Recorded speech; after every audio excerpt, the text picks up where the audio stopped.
Rotus joining us, and we have a special guest on the show as well. But to be a part of the conversation, all you need to do is send us messages via WhatsApp. The number is 0809 444 0981. You can also tweet at Smooth981. And we're streaming live on our YouTube channel as well, so you can catch the live stream and even post the comments on there. It's Smooth981 FM Lagos. Good morning, Rotus. Good morning, Zibby. Good morning to all our listeners, viewers, and of course, our special guests from Stanbic, IBTC as well.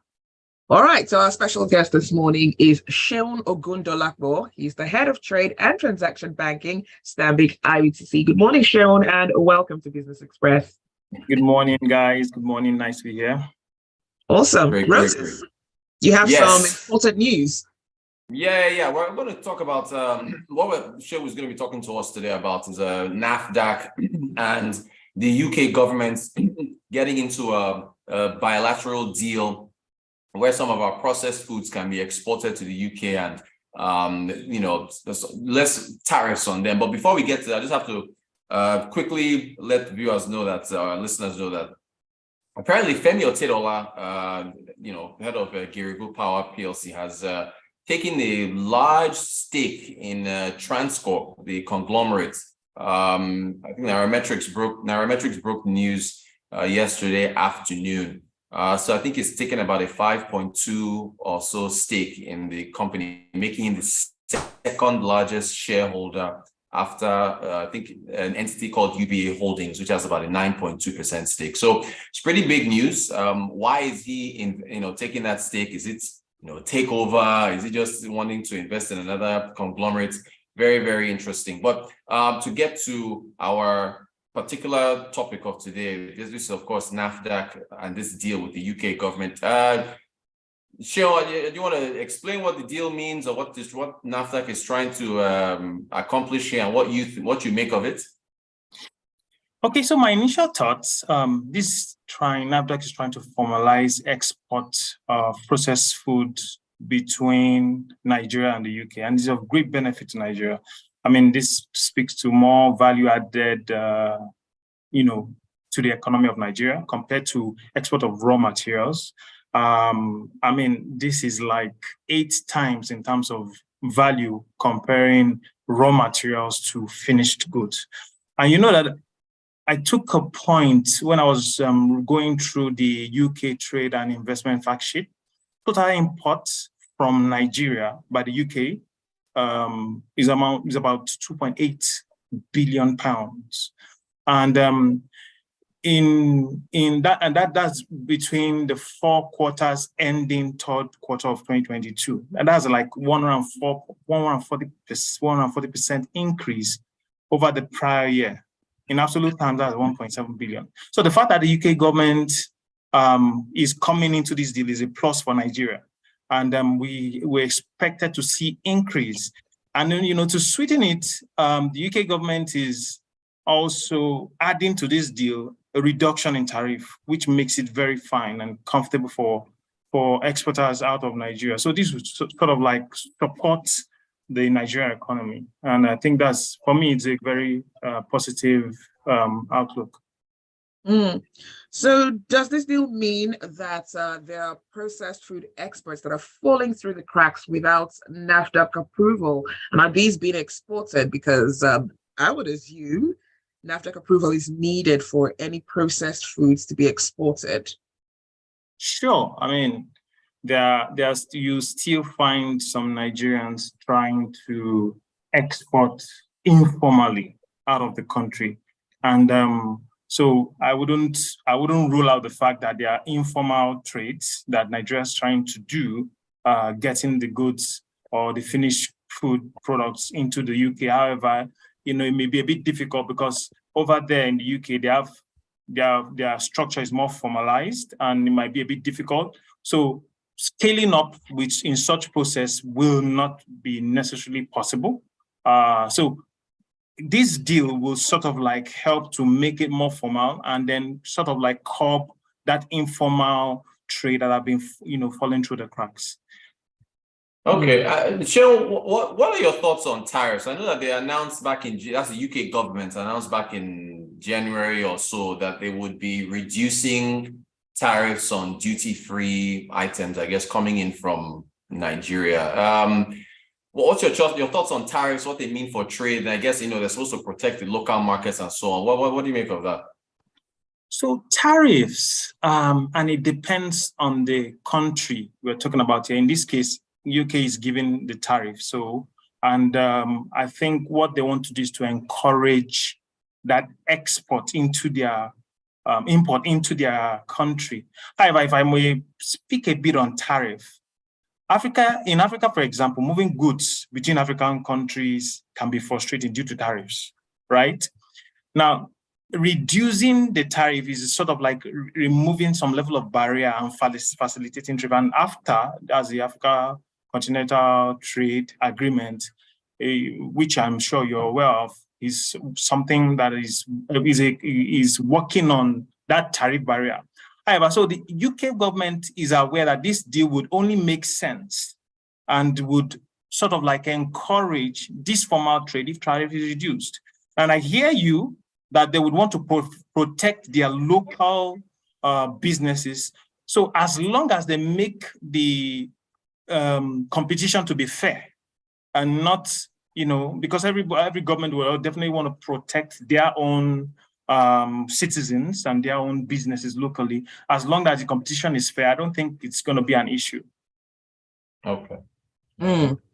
All right, you're listening to Business Express on Smooth 98.1. Our guest this morning is Seun Ogundolapo. He's head of trade and transaction banking, Stanbic IBTC. If you've got a question, you've got a comment, you can send them to us via WhatsApp 0809 440 981. So, Seun, trade between the UK and Nigeria hit £2.2 billion last year. Could this deal possibly increase this figure this year and maybe even beyond? Absolutely. I mean, this is a positive action in my own opinion. So NAFDAC could be there to guarantee the quality of products going out of the country, going into the UK. The general fare of an average exporter in Nigeria is the fact that I don't want my goods to land at the destination and the government there either declines it due to quality standards and things like that. But this deal between NAFDAC and the UK is meant to take care of that. So NAFDAC would have the pre-agreed standard with the UK. So they will review the products before it leaves the country. And then, of course, that means that it gains acceptance in the UK, the trade volume and value will grow. And I mean, when you start seeing that would encourage the exporters to go through the key thing, which I mentioned earlier, is that you're formalizing this trade. And when you're able to build up scale on a formalized trade, then in the long run, you will see the benefit. As far as Nigeria's exports, Seun, mostly it's raw materials. How do we make that jump to more finished goods in terms of our manufacturing base and infrastructure to export more finished goods overseas? Look, if you ask any businessman or any businesswoman in Nigeria today, right, at the top of their mind, if you pose a question around converting raw materials to finished good, at the top of their mind is funding, capital, what they will need to make this shift, to convert. Look, they will need capital, they will need funding to add value, because when you're converting from raw material to finished good, you're adding value to the product. They would also need sort of like an expansion facility. And if you recall, last year, the CBN released what is called the ROT 200 policy, and that was February 2022, which aimed to support the growth in export of finished and or semi-finished goods in Nigeria. So part of the policy is meant to work on infrastructure, making export easy for Nigerians. The CBN is willing to grant facilities, value-adding facilities, where you add value to your item of export so that you convert from raw material to finished good before taking it out, or grant you facility to expand. If you're already into it, you expand your production capacity, and that would help to generate more capacity and more flows out of the country. And you know, one of the things that the government needs to do to support exporters in Nigeria, I'm looking at it from that way, is to create the right kind of infrastructure. A lot of exporters are complaining about the port congestion already from the import side of things, the road network linking places, linking the ports to their warehouses and things like that. And I know there is this story around getting a dedicated port for exports in Nigeria, and I think that's still in the works. I mean, there's a possibility of exploring the free trade zone to facilitate such export out of Nigeria. So I think really it's an issue which the government knows about. Do you think, Seun, this deal is something that could be struck with other nations that Nigeria exports to? Sure. I mean, I'm very confident about that, especially if this particular deal produces a good success story between the UK and Nigeria, and it is evident. Look, we have the capacity in Nigeria. We have the capacity, we have the products, we have the brains that can produce goods that are required out there. So there's the opportunity to increase the level of export. And when this materializes, and it's from the UK perspective, or this UK story, they see that increase, and other European countries, can see the level of success, they want to key into it. And also, that we have Nigerians in different parts of Europe, right? And the evidence will be there, the story will be there, and it would just basically be a testimony to adopt this type of strategy or structure to increase trade. Speaking of trade, Seun, Nigeria's main trading partners are overseas, Europe and Asia. What about intra-Africa trade? I mean, why couldn't this deal? Well, maybe I've answered my own question. Why couldn't this deal have been struck with an African nation? How do we beef up intra-Africa trade? Is it because the pound is stronger and you'll be getting more money for your goods? What's your take on intra-Africa trade and boosting that? Prior to now, and I don't know if you've heard of the Africa Continental Trade Agreement, which is currently ongoing, trying to see how trade can be facilitated between African countries. That has been put in place to address this concern you've mentioned. Yes, many Nigerians want to earn foreign exchange in terms of pounds, dollars, and things like that. But, the problem here with trading within African countries is the barriers, and tariff is one of it, the barriers.